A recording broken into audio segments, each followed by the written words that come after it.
আসসালামু আলাইকুম গাইস। আজকে বাসায় বানানো হয়েছে মাংসের তৈরি সমোসা পিঠা। তো এটা আমার ফ্যামিলির সবাই পছন্দের একটা পিঠা, গরুর মাংস দিয়ে সমোসা পিঠা। তো দেখো গাইস কেমন হয়েছে বানানোটা, সবাই কমেন্টস করে জানাবা। আর এখন এগুলো আমি ভাজবো। তো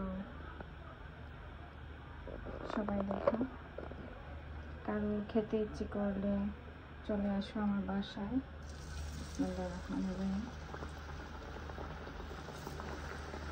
আমি আগে থেকে চুলার মধ্যে তেল দিয়ে রেখেছিলাম। তেলটা গরম হওয়ার পর এখন পিঠাগুলো ছেড়ে দিচ্ছি।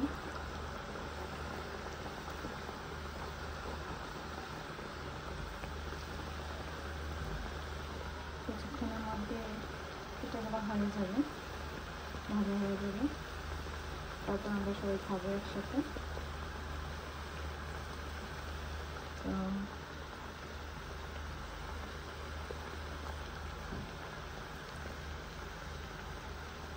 ঝাল ঝাল সমোসা পিঠা খেতে ভালো লাগে, খুবই ভালো লাগে। শুধু ভালো না, খুব ভালো লাগে।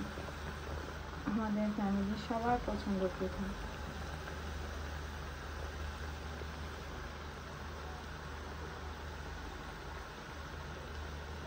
তো গাইস এ পর্যন্তই।